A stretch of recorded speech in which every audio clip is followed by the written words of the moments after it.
Chosen ones, you didn't find this video. This video found you. Because what you're about to hear is the answer to what your soul has been praying for. If you stay until the end, you'll understand why you've been feeling so tired lately, and how that exhaustion is not a curse, but a sacred calling in disguise. So listen closely, chosen one. You've been strong for too long, haven't you? Smiling in rooms that drain your spirit, carrying everyone's weight while silently wondering, who's carrying me? You wake up each morning wearing the same invisible armor, hoping no one sees how heavy it's become. But heaven saw, and that's why you're here, right now. This message is not random. It's divine alignment.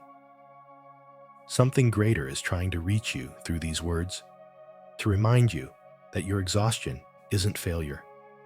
It's a sign that you're awakening. By the time this video ends, you'll understand what your spirit has been trying to tell you all along, and how to finally return home, to yourself. If this message already stirs something in your chest, comment 9999 below. That's the angel number for completion and new beginnings. And subscribe, because this isn't the end. It's the next step of your awakening, when your soul feels tired, but your life looks fine. You wake up tired, even after 8 hours of sleep. You go through the day smiling, answering messages, showing up to work. But deep down, there's this quiet emptiness. On paper, everything looks fine. You've got a job, maybe a family, maybe even some savings. People say, you're doing great. But you can't help thinking, then why does it feel like something's missing? It's not burnout. Burnout is when your body and mind are tired because of too much doing. What you're feeling is deeper. It's soul fatigue, when your being is tired from not living in truth. Mark, 48, knows that feeling too well. He's a small business CEO, has a comfortable house, drives a decent car, loves his family. But one afternoon, sitting alone in his office, he whispered, "Life doesn't feel like mine anymore." Then there's Lisa, 42, single mom, used to wake up excited every morning. She said she once had so much energy she could light up a room. But now, everything feels flat. Even her laughter sounds rehearsed. They both thought what most of us think, I probably just need a break. So they booked a vacation, changed the view, took time off. But when they came back, that same heaviness was still there, waiting. Because the problem was never about rest. It was about alignment. Your body can sleep, but your soul? It can only rest when it's living in truth. Somewhere along the way, your soul and your identity stopped dancing together. You started doing what was expected, not what was authentic. Life became a checklist. Wake up, work, pay bills, smile, repeat. And little by little, the spark faded. Actor Jim Carrey once said, "Depression is your body saying, 'I don't want to be this character anymore.'" That line hits differently when your life looks fine but feels empty. Because maybe your soul doesn't want to keep playing the role that people expect. Even Oprah admitted she went through that. She said every time she ignored her intuition, that inner voice that said, "This isn't right," life kept getting louder until she finally listened.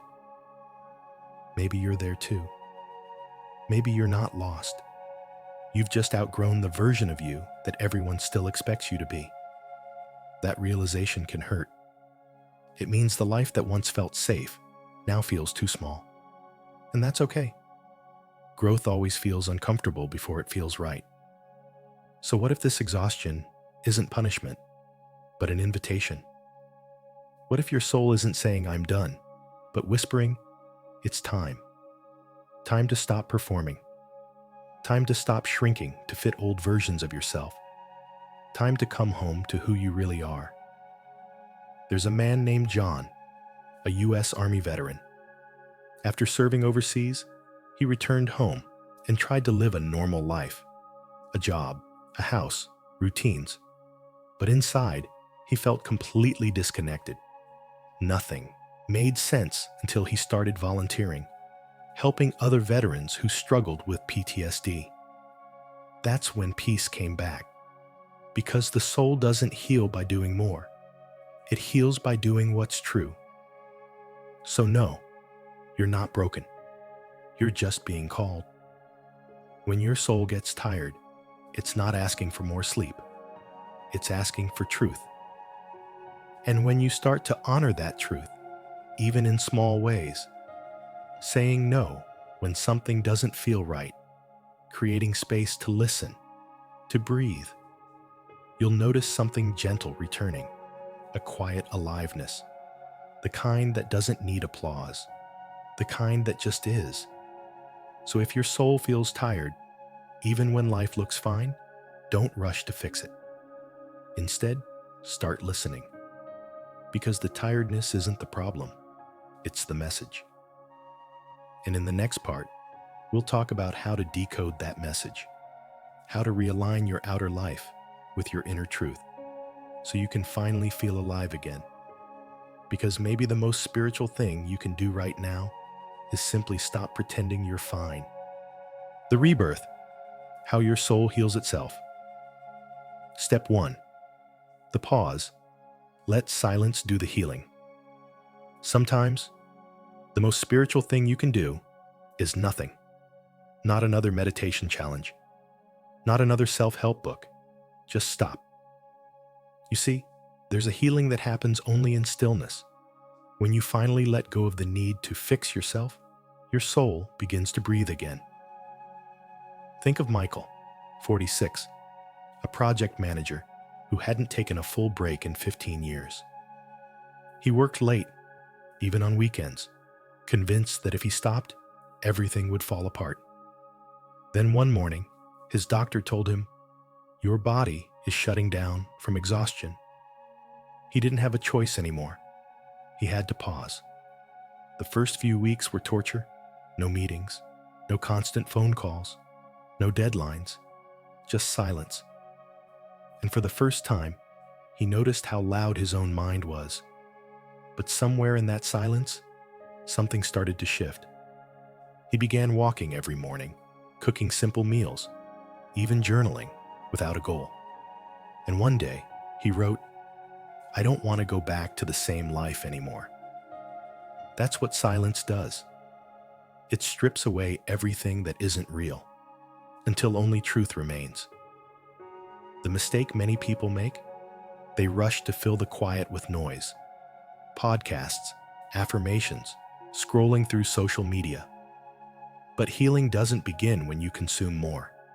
It begins when you can sit with yourself, even when it's uncomfortable. Because silence isn't empty. It's full of answers, if you're willing to listen. Step 2. The realignment. Listening to the whisper. Your soul doesn't shout. It whispers. And if life has been too loud, maybe that's why you haven't heard it. Singer Adele once said, after her divorce, "I stopped trying to fix myself and started listening to myself." That single sentence carries the essence of healing. Because true peace doesn't come from doing more, achieving more, or pretending more. It comes from listening deeper.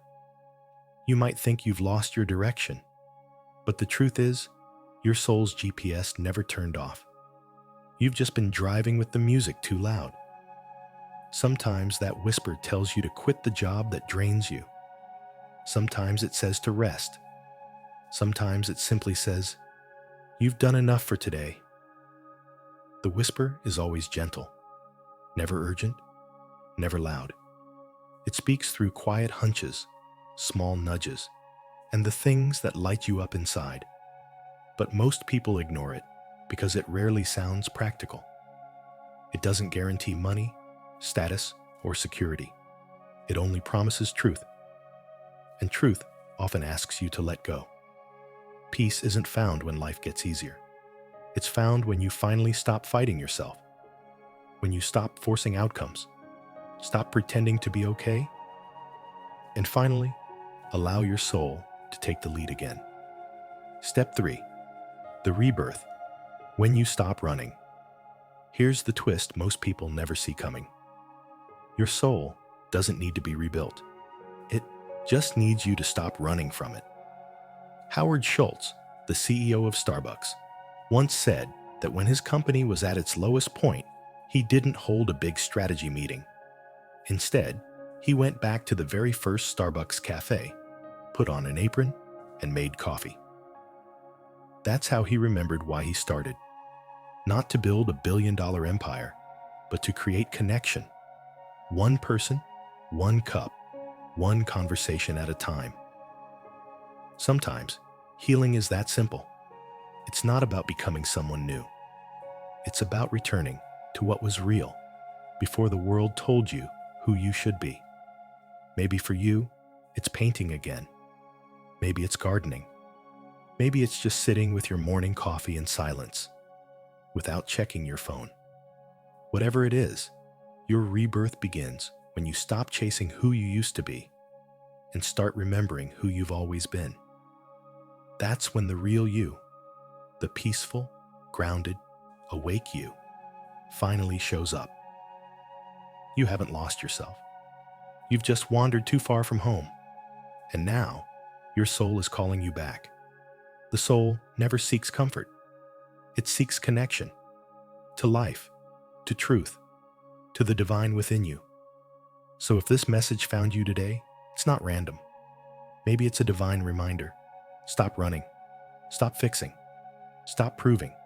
Just come home. Because the moment you do, the exhaustion, the confusion, the emptiness begins to fade.